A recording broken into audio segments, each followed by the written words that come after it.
Well, good afternoon.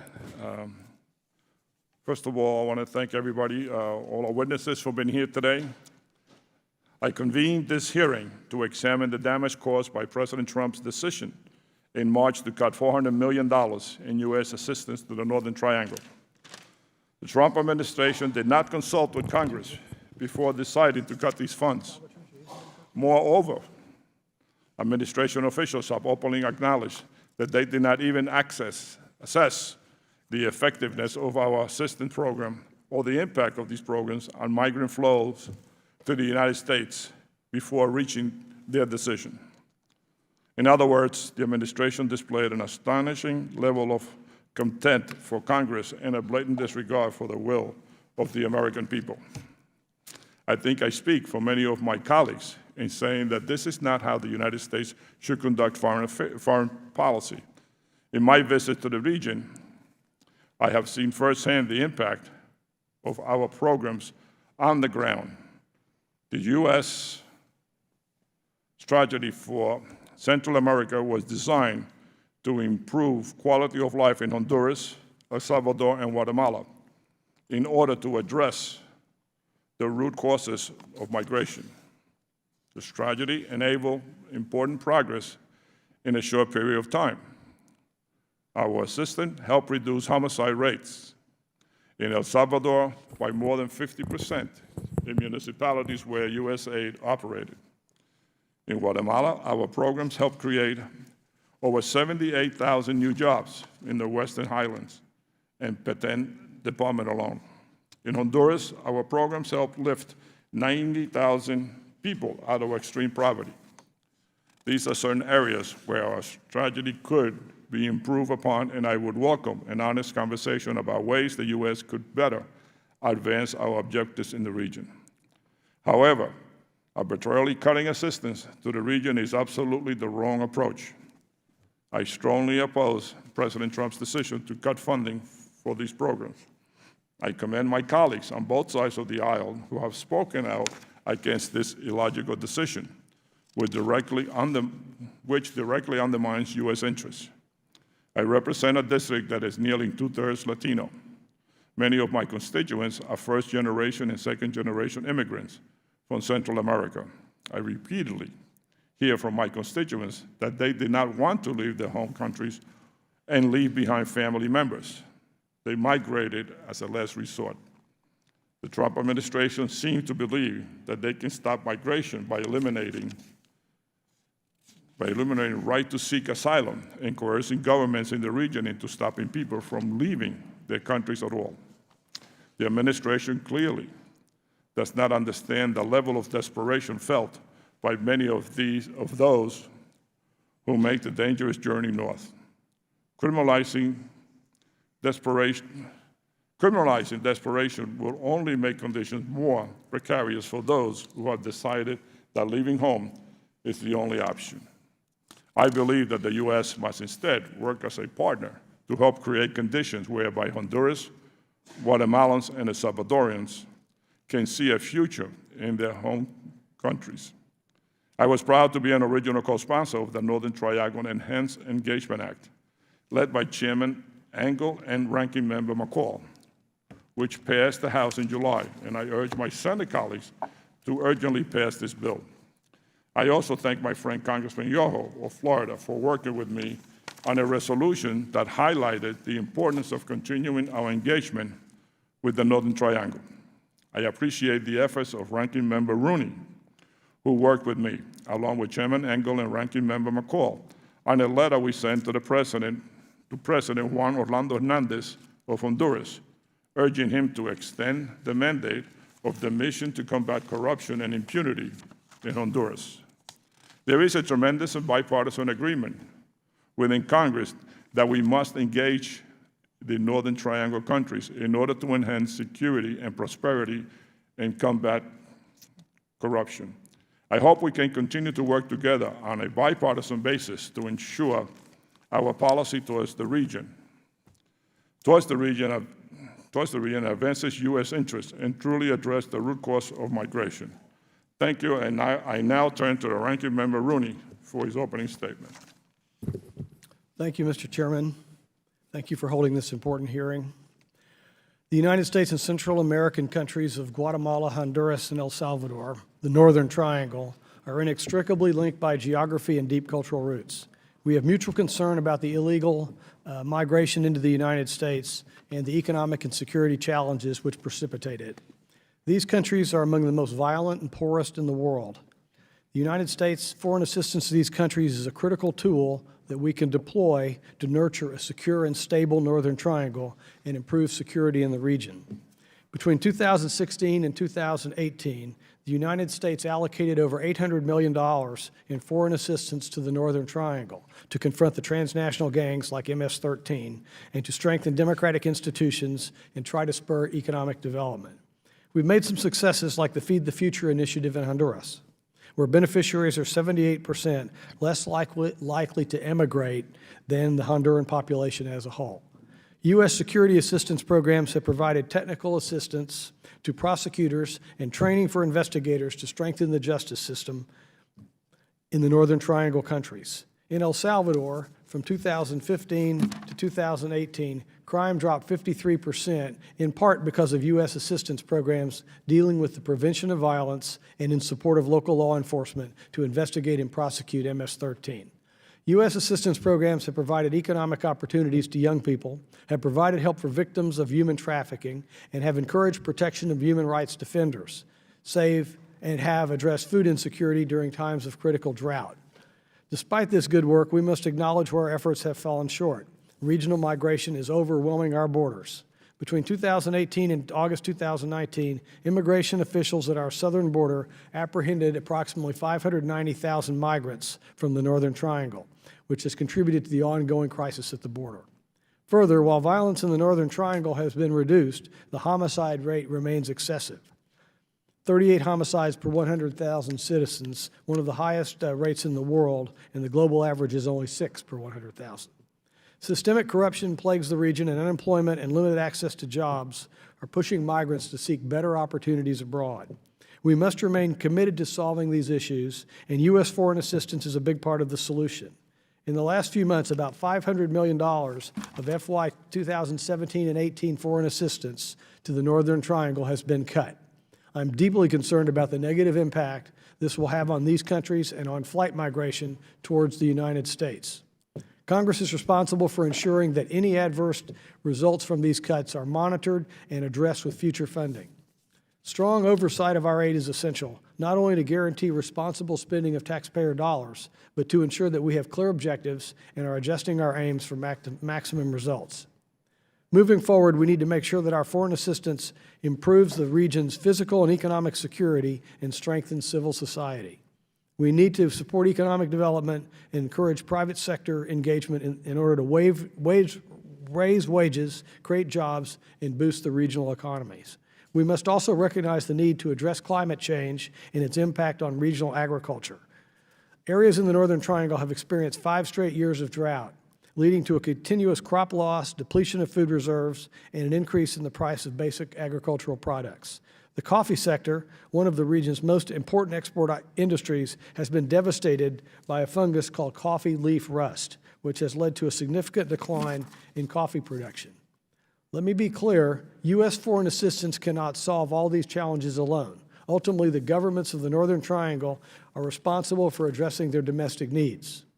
New administrations in Guatemala and El Salvador offer opportunities for cooperation on issues of mutual importance. Just last week, President Bukele of El Salvador agreed on an asylum cooperation agreement with the United States. This will only be successful if El Salvador has the support and resources to develop a really functioning asylum system.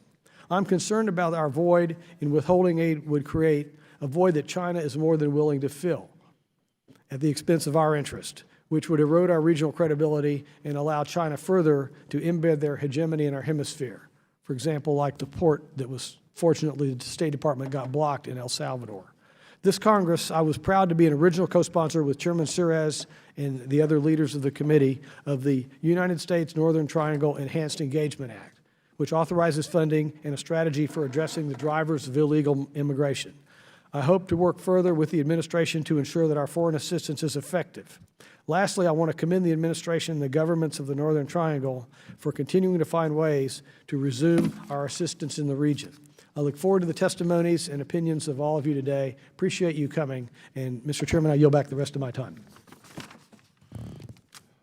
Thank you very much, Ranking Member Rooney. I will now introduce the Honorable Stephen McFarland, former U.S. Ambassador to Guatemala.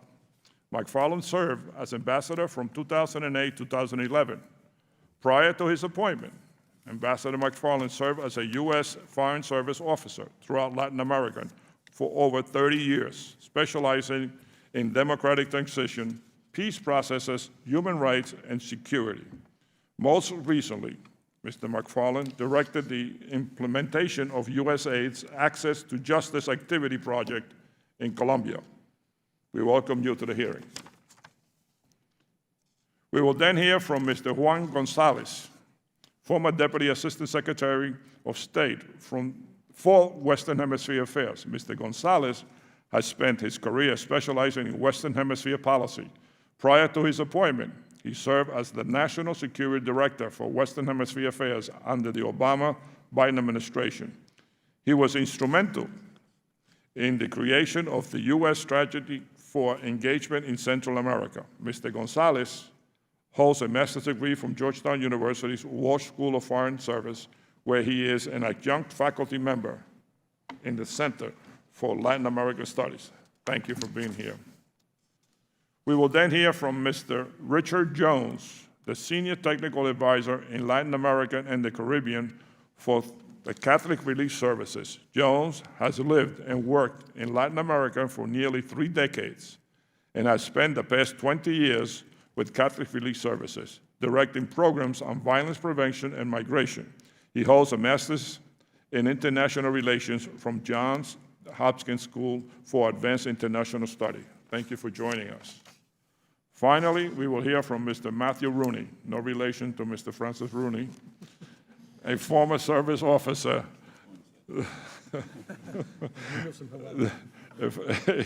a former service officer and Deputy Assistant Secretary responsible for relations with Canada and Mexico and for regional economic policy. He also served as Counselor for Economic and Commercial Affairs at the U.S. Embassy in El Salvador and as Consul General in Munich. Mr. Rooney holds a master's degree in international management at the University of Texas at Dallas. Thank you for your services and thank you for joining us. I ask the witness to please limit your testimony to 5 minutes, and without objection, your prepared statements will be made part of the record. Ambassador McFarland, I now turn to you. Thank you, Mr. Chairman. Mr. Chairman, Mr. Ranking Member, distinguished members of this committee, it's a real honor to be present at this hearing, along with my esteemed former colleagues, Juan Gonzalez and Matthew Rooney, as well as Mr. Rick Jones.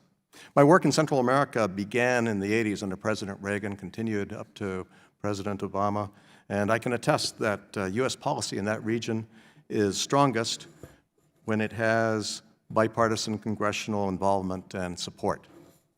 As a Foreign Service officer and as an ambassador, I spent a lot of time outside the traditional power centers, in the countrysides and poor neighborhoods of Guatemala and El Salvador, not to mention Iraq and Afghanistan. I met with ordinary people who lacked power and influence. And I came to understand how Central Americans become frustrated with governments, how many of them migrate to the United States, not just for income and safety, but also to achieve hope and dignity. One time in 2002, I joined a USAID-funded acute child malnutrition project working in Guatemala's countryside. The team identified a child who was dying of hunger. We convinced the mother and the father to take the girl to the feeding station. 2 years old, she only weighed 9 pounds, about 40% of what she should weigh. As we hiked from the farm to the town, the parents told me their story. There was a drought.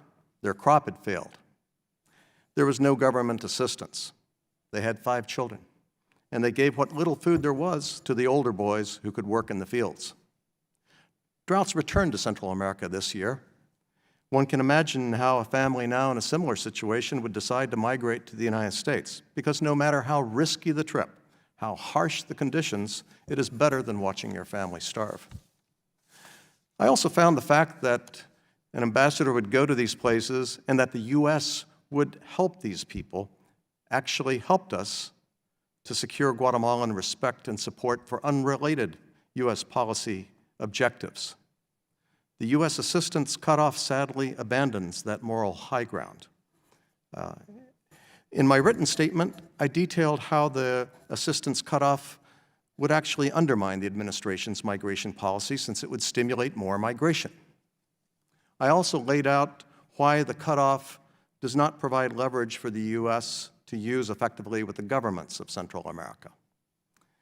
The aid cutoff not only harms economic and social development and civil society, it is also undermining U.S. interests in law enforcement, citizen security, and counter-narcotics by ending U.S. support for police, prosecutors, and the courts, even as narco-trafficking and corruption, which is an indirect cause of migration, are spreading. In the case of Guatemala, this is particularly dangerous given the administration's decision to support the termination of the successful anti-corruption effort known as CICIG, and the controversies surrounding ongoing efforts to replace that country's Supreme Court. Earlier this year, DEA arrested a then presidential candidate in Guatemala for alleged narcotics trafficking. Similar arrests have occurred in Honduras. Ongoing efforts to retaliate against Guatemalan judges and prosecutors who handled anti-corruption cases will inevitably harm the prosecutions of narcotics trafficking and organized crime cases of interest to the United States.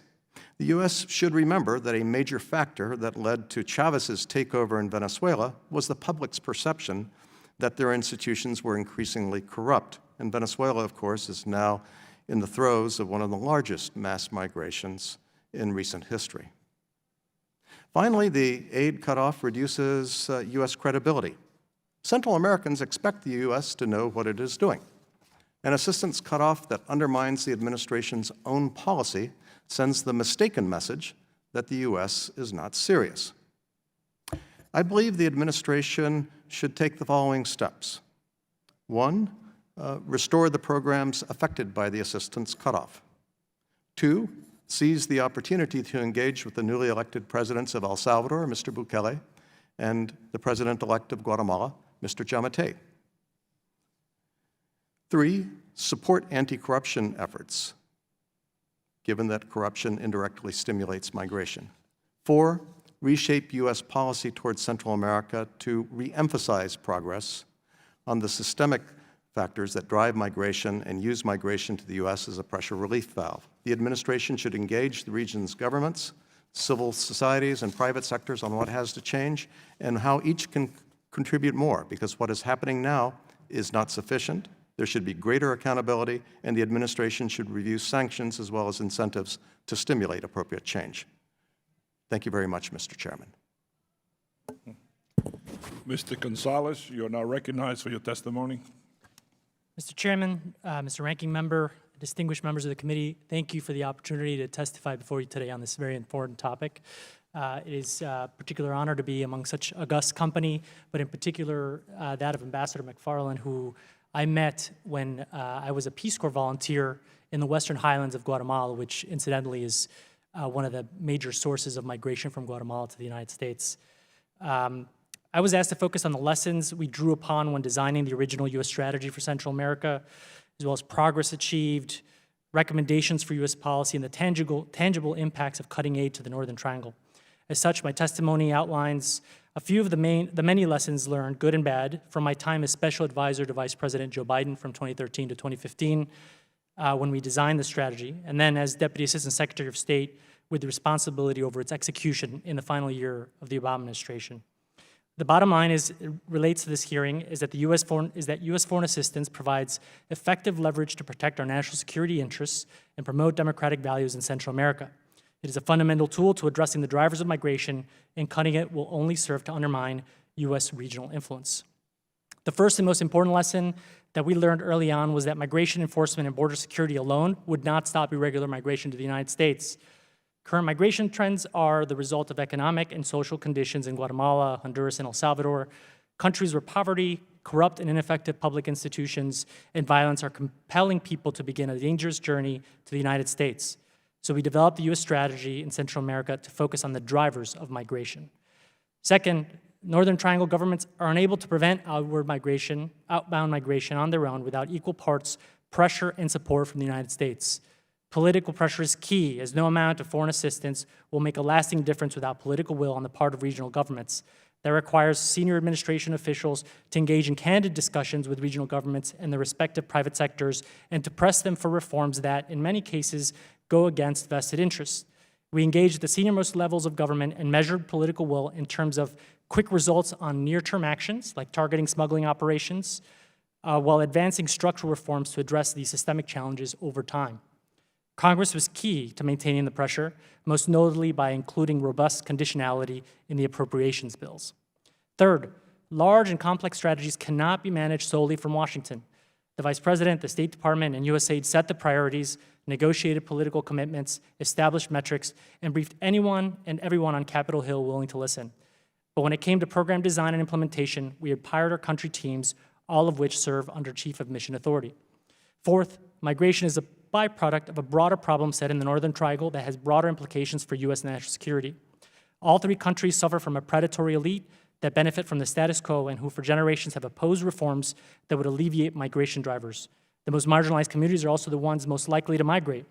And finally, as historic rivals, the only way to get Guatemala, Honduras, and El Salvador to cooperate on regional security and economic issues was for the United States to facilitate and set the pace.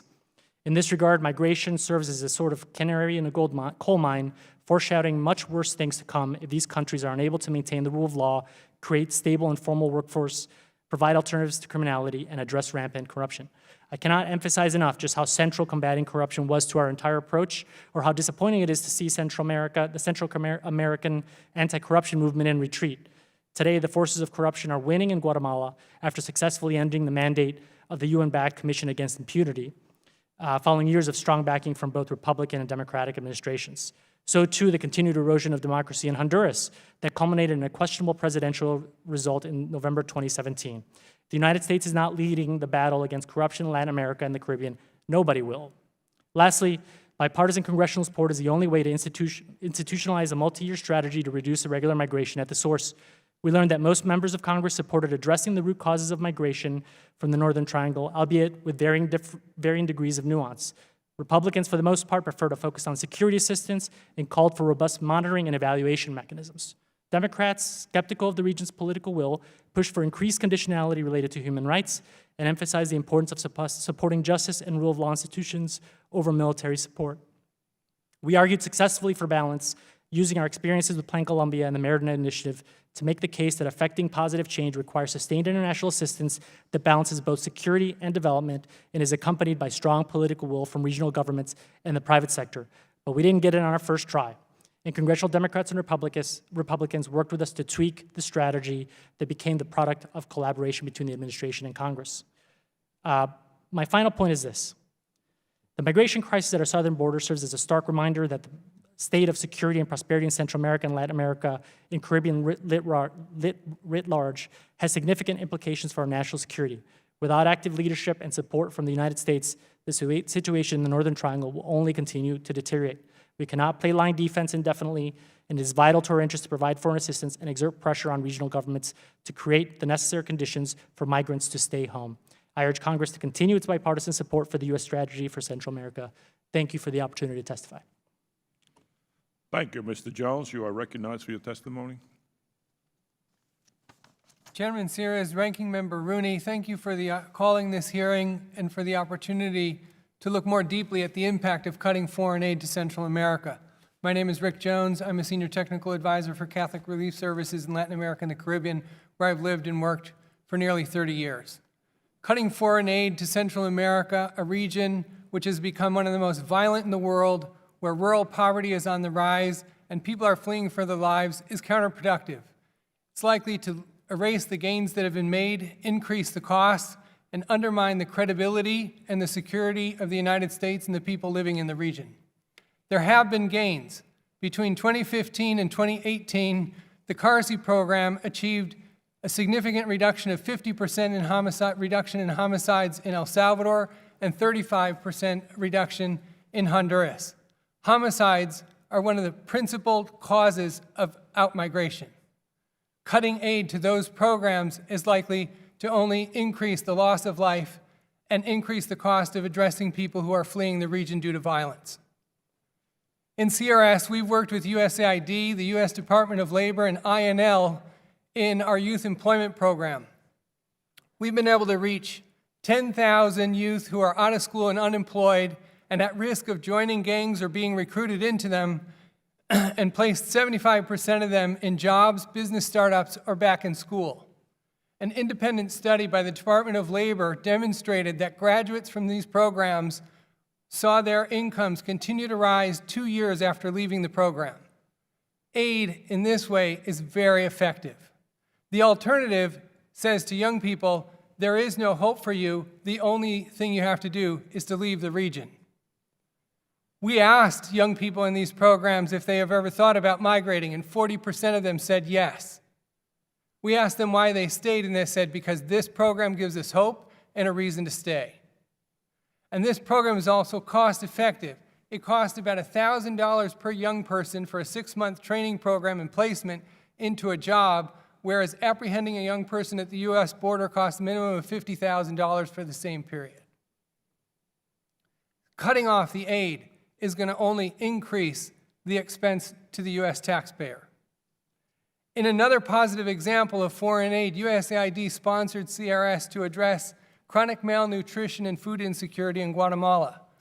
And while rural poverty tripled in Guatemala and extreme poverty doubled, we were able to reach 100,000 people, cutting in half extreme poverty, and chronic malnutrition dropped 5 times the national rate. We don't need to cut the aid, we need to put it on steroids. The FAO has estimated that 1.4 million people in the dry corridor in Central America are suffering food insecurity due to drought. This is another driver of migration north. In June this year, CRS conducted a study in 18 municipalities that were drought affected in the eastern part of El Salvador. And we found 70% of the families were suffering hunger just from this past year. And we've had 5 years of drought. When we went to the Office of Foreign Disaster Assistance, they said they couldn't support a response to that drought crisis because aid was getting cut. Right now, as we speak, 2 of our programs are being cut. A food security project in the dry corridor in Guatemala, where we were about to reach 7,400 families, or an estimated 30,000 people with direct services. We're also going to have to roll back our program in over 200 communities in Guatemala that was strengthening their capacity for their own development. Cutting off the aid in Central America sends a message, and it says, you're on your own. And it undermines, not only do we roll back the gains that we've made, it creates mistrust. And mistrust translates into people not cooperating with government, not denouncing organized crime. Cutting back the aid, in summary, is going to erase the gains that we've made, increase the costs, undermine the credibility and the security of the United States, and create a vacuum. And somebody else is likely to step into that leadership role. We need to increase the aid. We need to use the best results that we get to catalyze transformation at scale. The poor and the vulnerable people in Central America and the stability of the region is depending on it. Thank you very much. Thank you.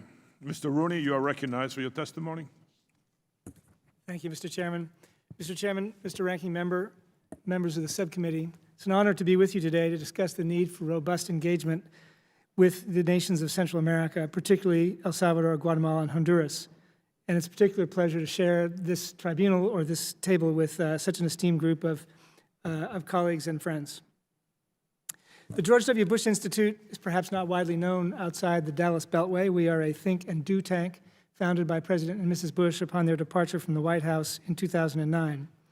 Our economic growth initiative, which I lead, focuses on North American economic integration and competitiveness, immigration reform, the role of cities in growth, and the conditions for growth in Central America.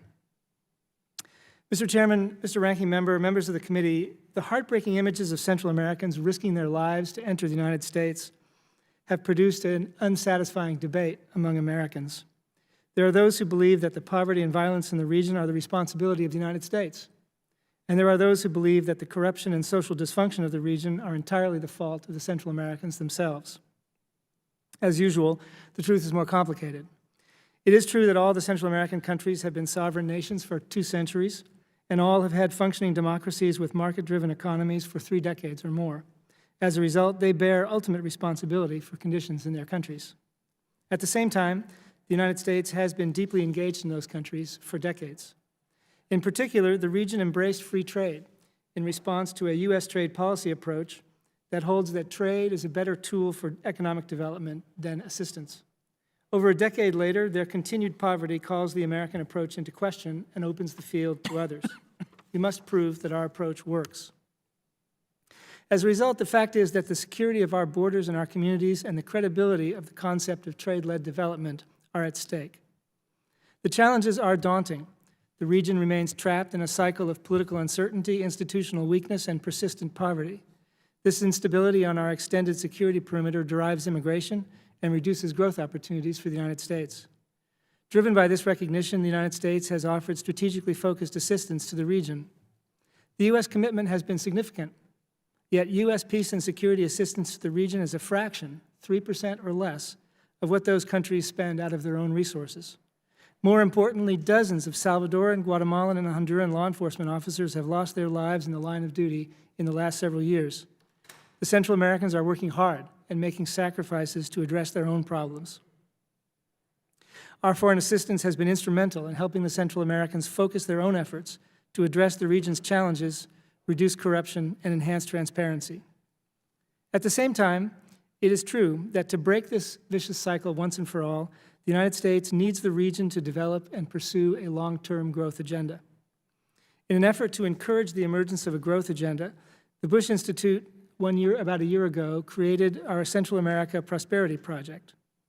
At the center of the CAPP approach is a working group that brings together 30 thought leaders from Guatemala, El Salvador, and Honduras. Half of our group members are women, and a third are under the age of 35. Participants represent business, policy, politics, academia, journalism, and civil society. The group came together and agreed that wider use of digital technologies would curtail corruption and reduce informality. The Bush Institute, in May 2019, in support of this conclusion, urged the 3 countries to develop and implement a regional digital strategy in cooperation with their business communities and civil societies. This proposal has been welcomed across the region, and our working group in particular felt empowered by the call for digital inclusion in H.R. 2615, the United States Northern Triangle Enhanced Engagement Act. In the remaining months of 2019, we are working with our network to organize a series of workshops in the region to identify the policy impediments to mobile services and develop national implementation plans. Of course, the region's challenges go well beyond digital services. The value of our proposed digital agenda is not that it addresses every challenge, but it represents a commitment by a broad network of Central American leaders to the hard political work of driving the reforms that are needed to strengthen the foundation for future prosperity. We believe that this model can make a down payment on the reforms needed to put Central America on a more robust and more inclusive growth trajectory, leveraging U.S. foreign assistance dollars to further promote U.S. interests. Mr. Chairman, Mr. Ranking Member, members of the committee, thank you again for the opportunity to be here today. I look forward to the opportunity to engage with your questions and comments. Thank you. Thank you very much. We will now move to questions. I'll lead the question and then the ranking member. I believe strongly that combating corruption should be at the center of our policy towards the Northern Triangle. How could the funding cuts impact our efforts to combat corruption, particularly in Honduras, where the mandate of the anti-corruption mission is due to expire on January 2020? Ambassador? Thank you, Mr. Chairman. I agree with you that U.S. policy should, in fact, have combating corruption at the center of its vision. I believe that because corruption affects several. I'm sorry, Mr. Chairman. I agree with you that the combating corruption should be front and center of our agenda. Corruption has the following impacts on U.S. interests. One is indirectly, it leads to a lot of factors that drive migration. It serves as a de facto tax on the formal and informal economies, and it limits opportunities. It also is an enabler for narcotics-related activity. It also harms the interests of U.S. citizens in the country as well as U.S. businesses in the country. And finally, it creates a situation where, should things go wrong, the Central American countries could move towards a populist alternative, as happened in Venezuela. I think the things that we can do are to support local efforts to strengthen courts, prosecutions, police, prisons. The U.S. leadership and message is important. And finally, the use of sanctions, selected, careful, legal, but the use of sanctions is critical to sending a message on corruption. Anyone else?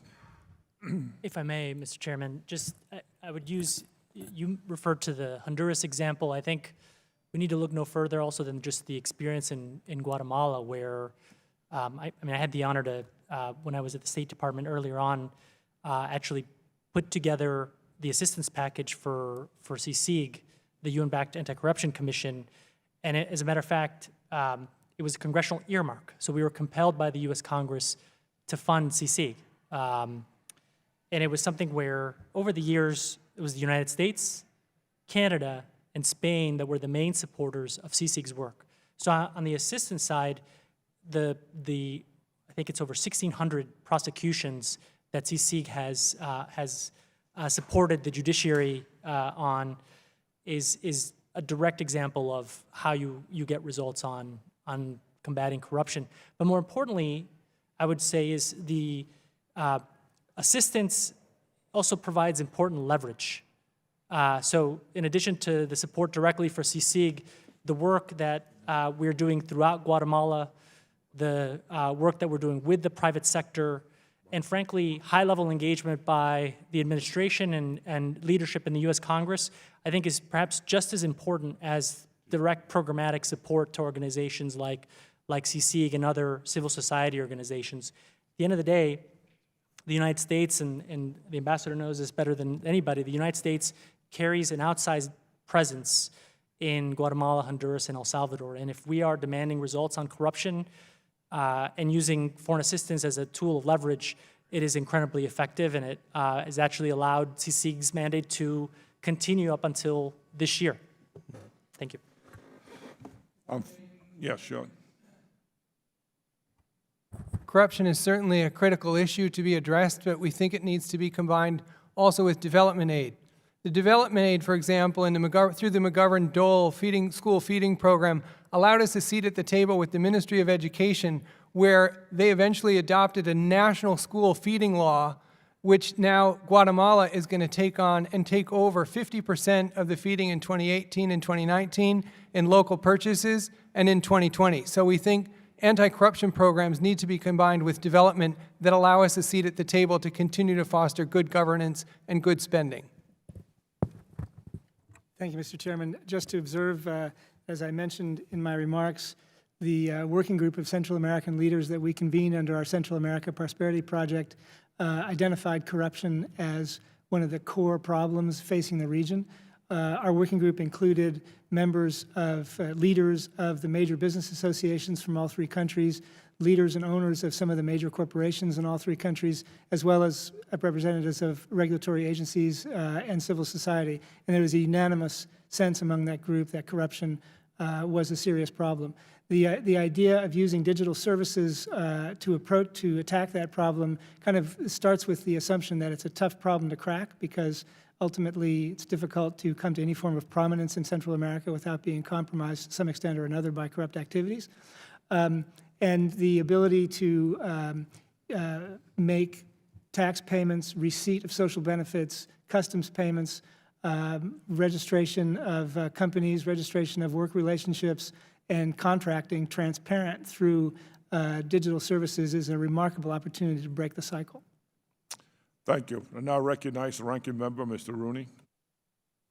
Thank you, Mr. Chairman. I'd like to ask Mr. Gonzalez and Ambassador McFarland first, but then anyone, how you see climate change affecting the regional agriculture and subsistence economy. Last week, MSNBC had a great story about that. They had a reporter embedded in Guatemala, and particularly how effective is our assistance trying to help with that, and what do you forecast how bad it's going to be before we can finally do something about it?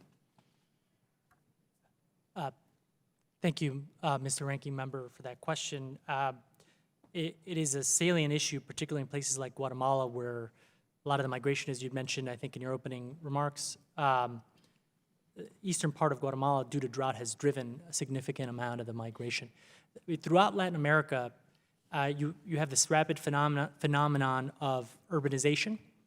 Even though Latin America is a water-rich region, the urban sectors are very far from water. And increasingly, agricultural practices are done in an environment where, as you mentioned, climate change is making it more and more difficult to produce crop yields. This scenario will only deteriorate over time. And I think right now, what you're seeing in eastern Guatemala is the beginning of more to come. Thank you, Mr. Ranking Member.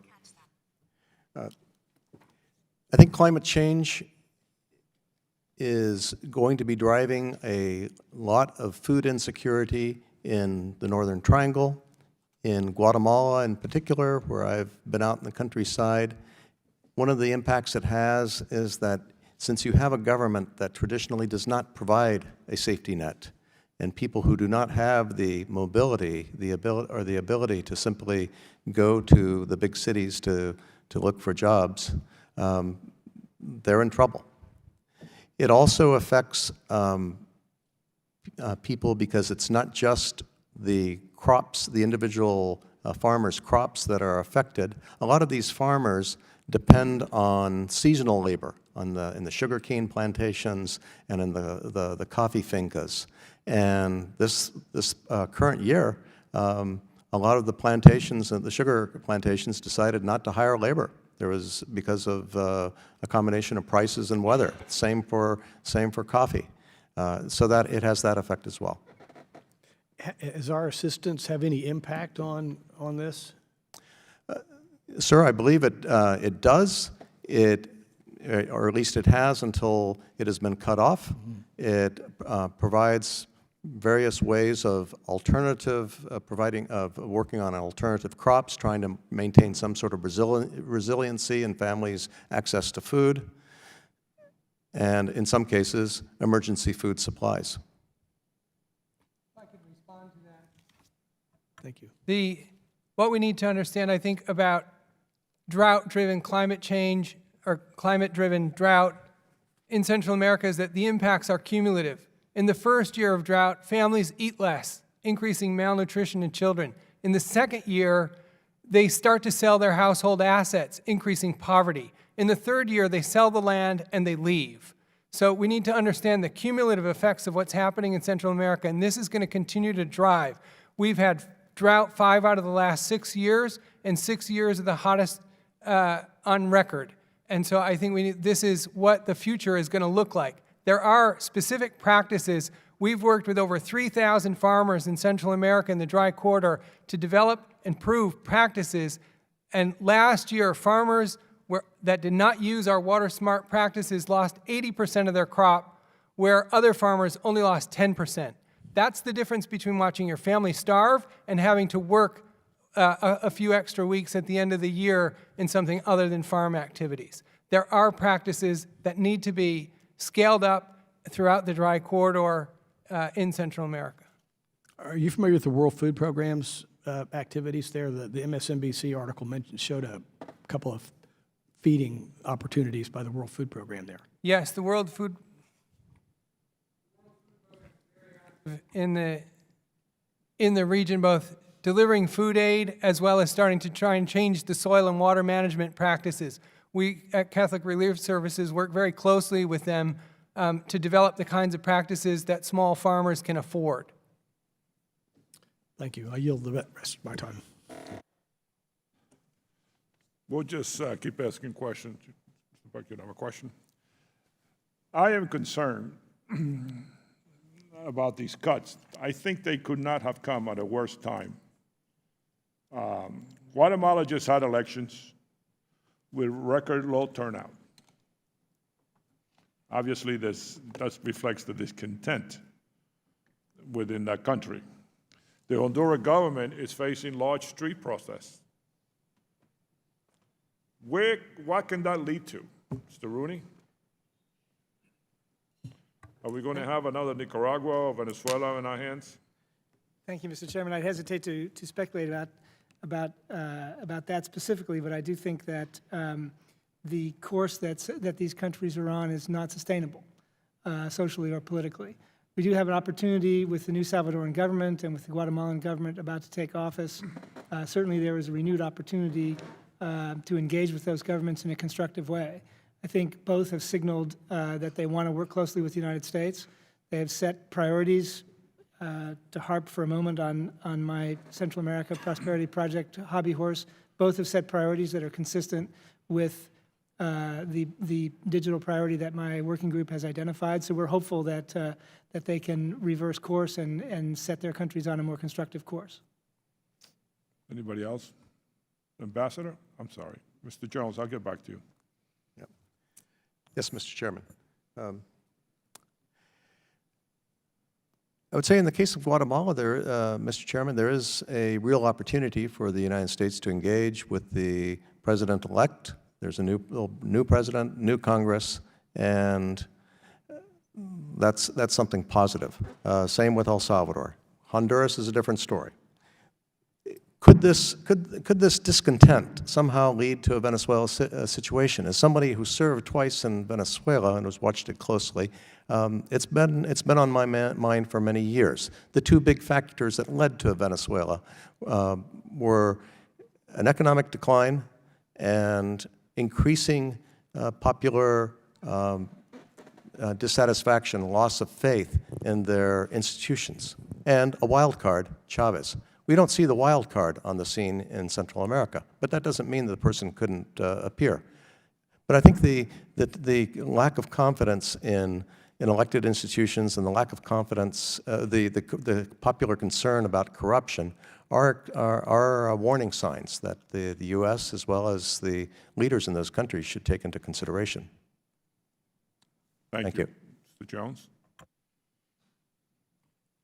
Yes, thank you, Mr. Chairman.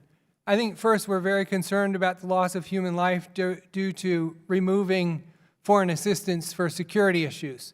And secondly, what gets us at the table with the governments is the humanitarian aid and development assistance. And as we take that off the table, the governments are only left, we've taken away the carrots and we leave them with only sticks. And when that's happened in the history of Central America, that's been a recipe for repression and increased violence. Thank you. Mr. Yoho? Thank you, Mr. Chairman. Thank you all for being here. Thank you for your testimony. And I hope you can help us paint a different direction of what we do, helping countries with our taxpayers' foreign aid. We have given Central America over $6 billion since 2007. And that money goes to good governance, rule of law, war on drugs, and it can go, job development. It goes through all these. We have MCC compacts we've done, USAID. They're there, and they've been there. It's not like they have been there for 5 years. We've been there for a long time. And I hear from all of you that the people are leaving because it's a lack of rule of law. It's the increase in corruption. It's increased in crime, that we've got to do more. What do we want to do more of? Things have got to change, and I'm probably one of the dissenting people up here, because I think there has to be a strong language going back to the leaders of those countries to say, we're not going to put money back in here until you change what you're doing. We had the president of El Salvador before he got sworn in, and I was this dissenting voice. You know, we've had the war on drugs since 1971. We've spent over $1 trillion of the American taxpayers, and I'll ask all of you, are we ahead on the war on drugs? You know, you talk about Plan Colombia, and there's a lot of celebration about that, but yet the country of Colombia today has over 500,000 acres of cocaine growing. And so we're going backwards. And I know they've got a plan to reduce that, and I hope President Duque is successful, because we want to do that, and we help work to make sure they didn't get decertified by the Trump administration. But strong signals need to go out. I think what we've done is we've legitimized illegal narco trafficking and have gone into different businesses, yet the Central American countries now are the transit of cocaine coming out of Colombia. It's going through Mexico. Mexico drug cartels are controlling it, and the country of Mexico is producing over 70,000 acres of heroin. And then we've heard the allegations of the past president of Mexico offering, I think it was $350 million to El Chapo to let him kind of roam free. And so we know the root of this. It's not a lack of money. It's not a lack of what you guys do, because you're the boots on the ground, and I applaud you for being there for 30 years, trying to bring sanity to this. But it's how do you hold these leaders accountable? Morales, you know, throughout the UN, because he didn't want that much scrutiny.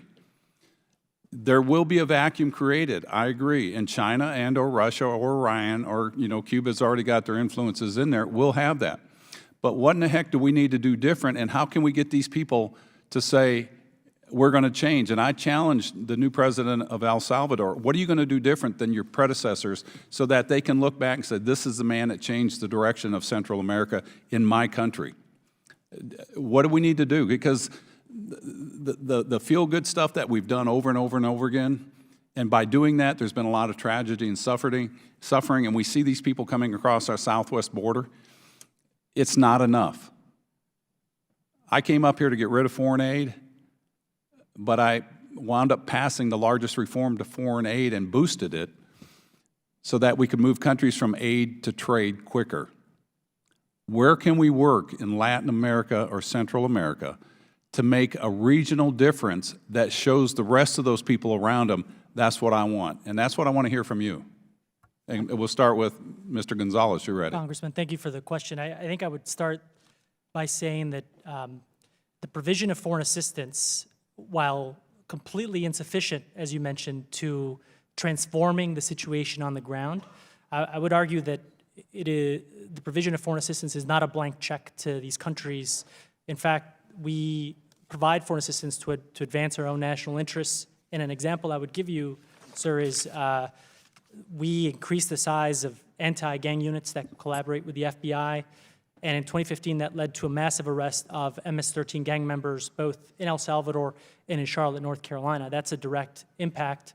And outside experts have evaluated U.S. aid programs in El Salvador and demonstrated that the drop in violence led to a drop in migration. So it does take time, and it is frustrating, but I would say it's because no amount of money makes a bit of difference if you don't have partners that are rising to the crisis at hand.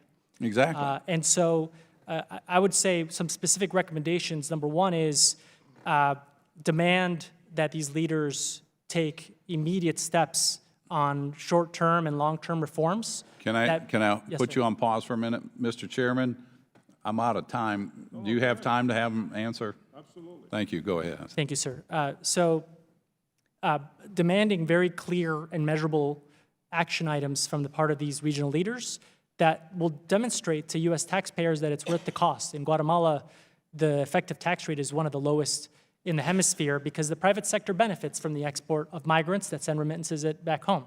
Now, specific recommendations. Well, we didn't bring up our policies, our failed policies on immigration is also a magnet that makes this situation worse, and I don't mean to get you off track. No, I agree, sir. And I would say just a couple very specific, perhaps technocratic recommendations. Number one is you need to get the private sector involved. When I was in government, we started to do that Private sector where?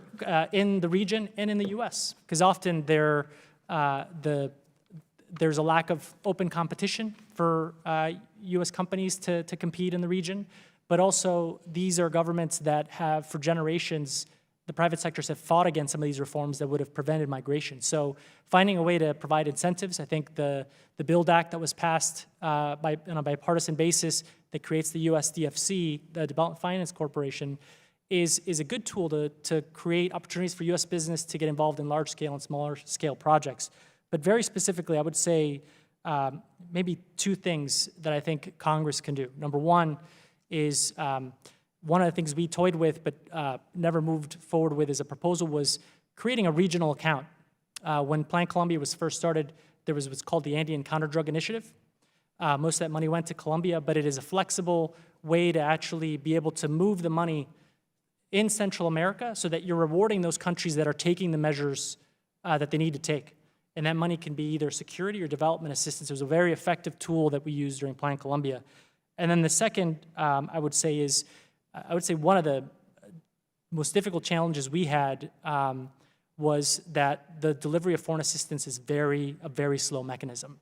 Part of that is how the State Department manages the appropriation, and part of it is the negotiation with the Hill. And I think there's a way to resolve this without reducing the oversight role of Congress and expediting the delivery of funds to Central America. Thank Leave you. it at that.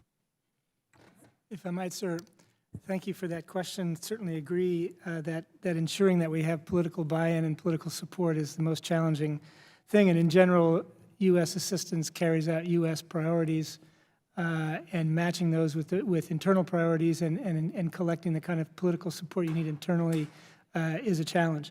My own view is that I think the most powerful tool that we have is the Central America Free Trade Agreement, which was structured not just to open the U.S. market to Central American products and open Central American markets to U.S. products, but to encourage the Central Americans to integrate among themselves and to open Guatemalan markets to products from other Central American countries, and so on.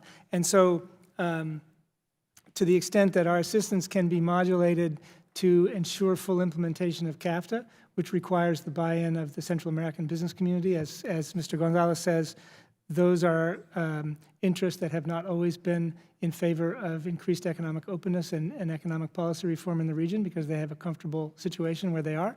That is, I think, a very powerful tool that we don't make enough use of. And the ability to encourage regional integration, both on the political level and on the economic level, I think would also be useful. The idea, for example, that Millennium Challenge Corporation might be able to make a regional grant as opposed to bilateral grants. Correct, yeah. So that's an important opportunity to encourage that regional economic integration. At the end of the day, the region is ultimately only going to thrive as a combined region of whatever it is, 35 million people, rather than a collection of small markets. Foreign investors in general are not going to be attracted to the Salvadoran market, or they may be attracted to the Central American market as a whole. So those things, I think, after CAFTA was signed and implemented, there was a burst of activity by the United States government to try to carry out programs that would encourage the business communities to get ready and encourage the governments to pursue that economic integration. I think that has tapered off to a certain extent, and that I think is a tool that we have. It's more powerful than any attraction that any of our competitors in the region might offer. The proximity of our market, the size of our market, the commercial and ethnic and social ties that already exist make it an extremely attractive market, and I think that tool is underutilized. You want to answer that? I would like to add I'll something. give him another 20 minutes. Go ahead. We work with over 300 small and medium-sized businesses that hire the young people who are graduates from our programs. They get almost no incentives to do so. Providing incentives to small and medium-sized businesses to hire young people helps to stem immigration and foster development. We work with over 1,500 coffee growers in Honduras, and by supporting them to negotiate, improve the quality, and negotiate the price, they got 15 cents more per pound and earned over $900,000 selling coffee into the United States. Improving the ties and the trade between the coffee producers and buyers in the United States is a huge, needs to be incentivized here in the U.S. and supported. And I think one of the things that we're talking to as well is OPIC is talking about investing in one of our projects that expands a trust fund and loans to rural communities to expand water services to people. They're paying for those services, and they're repaying the loans, and OPIC investing represents a public-private partnership that I think is an essential way for development to move forward.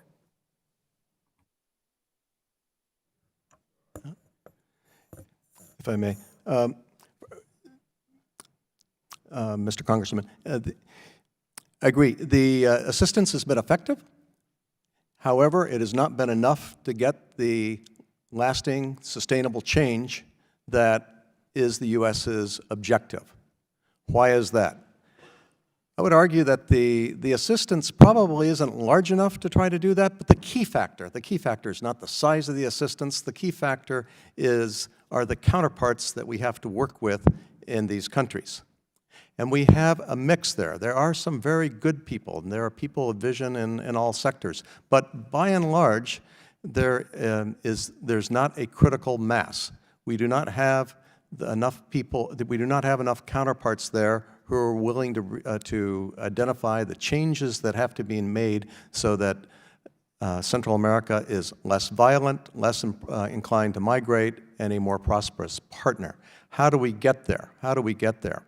I remember in Guatemala 9 years ago, I attended a meeting with then ex-President Uribe of Colombia, who explained to the private sector how it was that they did Plan Colombia. And one of the things he mentioned, I was there because I have friends in the private sector. One of the things he mentioned, well, the private sector in Colombia decided it would pay additional taxes in order to fight the war.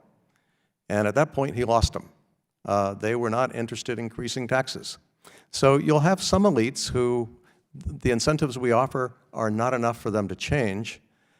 I would say, going back to our time in the region in the 80s, sometimes you have to be tough.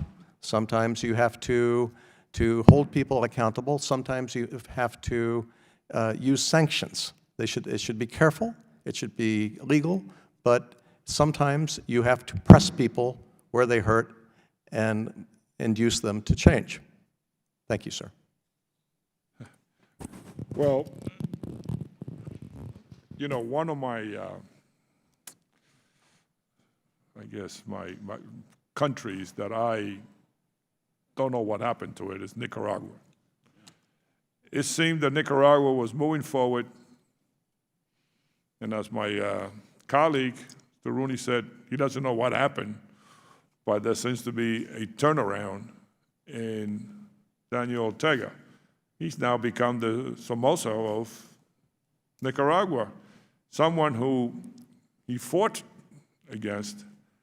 And to me, when I look at that, I said, how can the people of Nicaragua not be disenchanted, not being depressed, not being without hope when they see someone who originally was fighting for them, got voted out of office, came back, and turned out to be a real creep.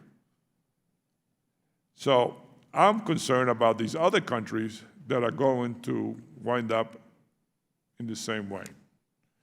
I'm concerned, I keep hearing now that in Guatemala they're growing a lot of coca. That's very disturbing to me. In Honduras, obviously, they're also doing the same thing. So are we losing this battle? You know, the president didn't give him money, but are we losing this battle even with the money? I would say yes. I mean, right now we are. But I think it's because if the United States is not, and I applaud the leadership of Congress that has filled the space here, but if the United States is not present at a very senior level to to put it directly, to knock heads on key reforms, it's not going to happen. That's plain and simple. And I think that, you know, I am speculating that, you know, when you have a lack of institutions that ensure transparency, ensure that there's no corruption, and that you're providing services to the people that elected a government, you open a space for populist and charismatic leaders like Chavez in his time, like Daniel Ortega in his time, to make promises. And then ultimately you end up with what you have today in Venezuela, which is essentially a criminal regime. And in Nicaragua, you have Daniel Ortega, who's taking advantage of the fact that everybody's focused on Venezuela to do horrible things, including having snipers shoot protesters because he can get away with it. So I think we need to hedge against future Maduros and Chavez's, but I would argue as well that allowing the violence and poverty to fester, combined with what will be approximately 6 million young Central Americans joining the workforce over the next 10 years, is a recipe for disaster in terms of not just corruption, but the presence of criminal organizations, or even worse, that this committee, I think, has held hearings on.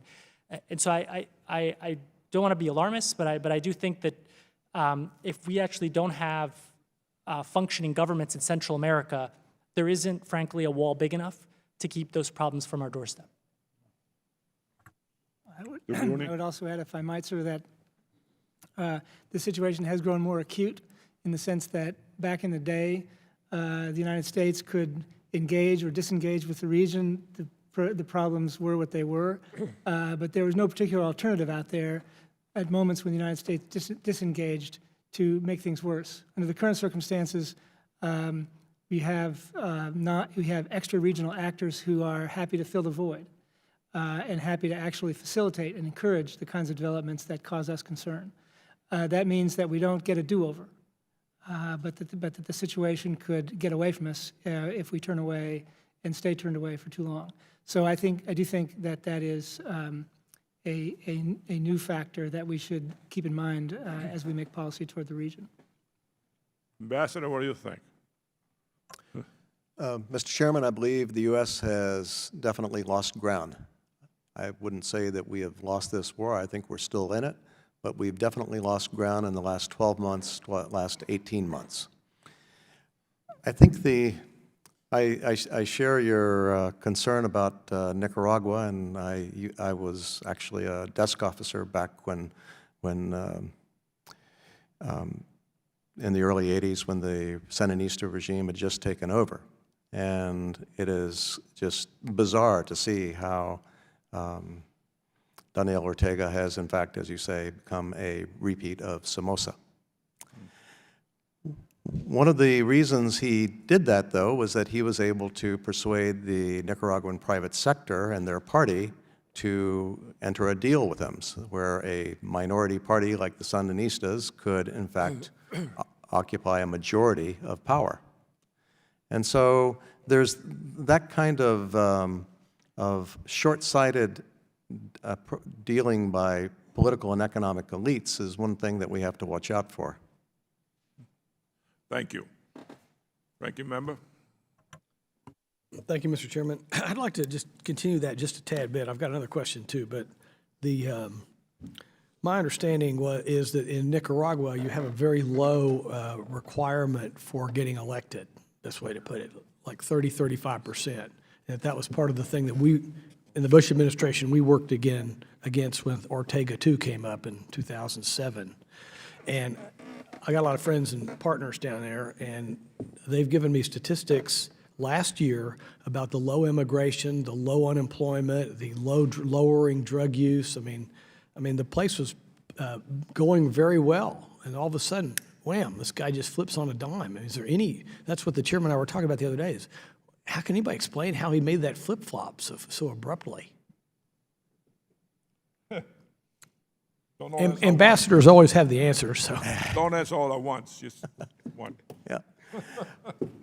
Mr. Ranking Member, I confess I don't have a good answer for that. I think part of it comes down to personalities. Chavez was a fluke, but a very powerful one. Ortega, and particularly Ortega as influenced by his wife has somehow become the mirror image of the person he sought to overthrow. How that happens, I don't know. What can the U.S. do about it? I think the U.S. I think it's appropriate for the U.S. government to be sanctioning people as hard as they can, and perhaps try to work harder with the neighboring countries to see what they can do. If I may, Congressman, so I was actually as part of the electoral observation mission that observed the 2006 elections in Nicaragua, and previous to that, Ortega always made it through the first round, but because the requirement to win was lowered, he was able to actually win. There was a third candidate in there, too. That's correct. We tried to get that guy out of there, and he wouldn't quit. It would be, once they went to second round, it was everybody but Ortega that they would vote for. Then he changed the Constitution to allow him to run into office, and that has allowed him to endure. So you have there, number one, is something that happens throughout Latin America, which is political leaders who change the rules in order to stay in power. And that's true of people that we love to work with and people that we don't like to work with. Right. But I got to tell you, I think Ortega revealed the stripes, but that was always part of the plan. And the plan was to maintain a dynasty of power in Nicaragua. I think once he leaves, he's going to want his wife to stay, he's going to want his family to stay in power, and he's going to continue to change the rules of the game so that he can do that. And I got to single out an initiative from the House, actually. The NICA Act was that said that the United States should vote against multilateral development bank loans that went to the government until they changed. I think that's real leadership. I think it caught the attention of the private sector. And those sorts of initiatives, I think, are examples to be modeled in other parts of Central America. Can I ask one more? One quick one then. Several of you have mentioned the role that the local elites and local large family companies in those countries have played in dealing with taxes and things like that. I wonder if you have any information on how they've stymied competition and have made it difficult or disincentivized American companies from going to work there. I've got a little firsthand experience in some of that, so I'm asking. So two things very briefly, sir. First, when, as a part of the peace accord in Guatemala, called for actually increasing taxes, the private sector sued and successfully won. So they've used litigation. But then there's another statistic that when I was in government, we did an internal study and found that in Guatemala in particular, roughly 30% of private sector contracts fell through because of corruption. That's a big number. And when you are a U.S. company and you see that, maybe you don't expose yourself to that level of corruption. But you have to ask yourself, why aren't U.S. companies involved in the infrastructure space or active in energy integration in Central America? And I would say that first, the first reason is that these countries don't work on a regional basis, so the market is not as large. And then the second one is corruption. People aren't willing to take the risk. Yeah, we've done construction work all over that area, and our motto is never contract with the government. If it's a government agency, stay away. Only private people. Thank you, Mr. Chairman. Mr. Vargas? Thank you very much, Mr. Chairman and Ranking Member, for holding this hearing. Again, thank the witnesses for being here. I do want to follow up a little bit on Nicaragua, in particular, Father Jose Alberto Idiaquez, who is the Jesuit rector of the UCA, the Universidad de Centroamérica Simón Cañas. The church there has been denouncing the violence, as you know, and I know that his life a couple times was threatened. And I wanted you to respond, if you could, at the level of threat that a number of these church officials have, and what the danger is to them, and what we can do to help. I don't know who wants to handle that. Mr. Jones, why don't you go ahead and give it a shot first? Okay, I do think I know personally of at least 10 different clergy, religious men and women who have been threatened in Nicaragua. I think what we need to do to support them is that they have access to moving to other countries, similar to what the church did in Colombia for decades, to be able to move people who are threatened, to provide them asylum, to protect them, as well as to assist the people who are working in Nicaragua. If I can interrupt you for a second, though, I was in El Salvador as a Jesuit back in the 80s, and most of the priests don't want to leave. That's the whole point. I mean, it's their communities there, it's the people who, who they minister to as Jesuit priests and as other priests. They don't want to leave. So what can we do in the sense of keeping them there in the country and providing some sort of safety, some sort of help to these people? Because they actually don't want to leave. I mean, there's some priests that may want to leave and should leave because the danger is so high, but most of them don't. Most of them want to stay with their flock, as they say. Yeah, I think in that regard, recognizing them and supporting them in the work that they do and recognizing that publicly can provide a certain level of recognition and respect, and that we're watching these particular individuals and following them, and that's publicly known. I think that can help to protect people. I think also continuing to foster the dialogue that the Catholic Church has been very much engaged in trying to bring things back to the dialogue and the table, and I think we need to continue to push for that in general in Nicaragua. Continue to push for monitoring of human rights abuses and those people who have been imprisoned in Nicaragua needs to happen. Anyone else want to take? Yes, Ambassador Farland, go ahead. Yes, Congressman. I had the privilege of knowing 2 of the Jesuits who were killed. Yeah, I knew all of them. They were my superiors. They were at the UCA at the time. I was in Chalatenango, so I knew them all. Which ones did you know, just out of curiosity? Probably Ignacio Yacuria. Father Ignacio Yacuria and Father Segundo Montes. Oh, Segundo Montes. He was my actual superior. I'm so sorry. Yeah.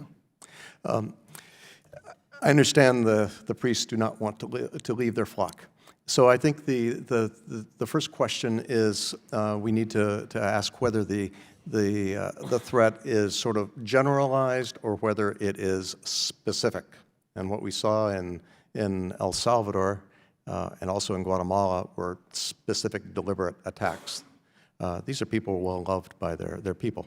Mm-hmm. How to deter that? I think there are a couple of ways. I think it is possible, although I don't know how feasible it is for the Catholic Church, for the Jesuit orders, to have people who go with them so that there are witnesses, and that has a slight deterrent effect. It might help. They're not armed, but they're there. They're witnesses. And I think the other thing is the voice of the international community, the United States, of the House of Representatives. This makes a difference. It can push off an attack. It can, maybe we'll go after somebody else, maybe we'll do something else, but maybe we won't kill. Mm-hmm. Well, thank you. I hope that we do more and we can do more as a body. And lastly, I would just like to comment that I think it's obvious that if we're not more engaged in Central America, the problems are going to get bigger. And us defunding some of the programs that we have, I think, is going the wrong way. And as you all know, I mean, China is very interested in the area and in all of Central and South America. So I think we need to be engaged, and I hope we get more engaged, not disengaged. And I also happen to represent San Diego. I represent the entire California-Mexico border, and the migration coming up from people, of course, that is escaping violence and poverty continues to grow. So I, again, hope that we don't disengage. I hope we continue to engage. I know my time's almost up, but again, I want to thank all of you for being here, and I hope that we remain very vigilant in Nicaragua, especially when it comes to the Catholic Church. Last time, in El Salvador, the military took it upon themselves to go into the UCA and murder all the priests there because they had the opportunity. I hope that opportunity does not come up in Nicaragua, that we're more vigilant. Thank you. Thank you, Congressman. All right, thank you all for being here today for this important hearing. I am deeply concerned about the administration's assistance cuts. I look forward to continuing to work with my colleagues on a bipartisan basis to push back against this illogical approach and return to a policy that advances the shared interests of the United States and the people of Guatemala, El Salvador, and Honduras. I thank the witnesses and all the members for being here today. With that, the committee is adjourned. Thank you.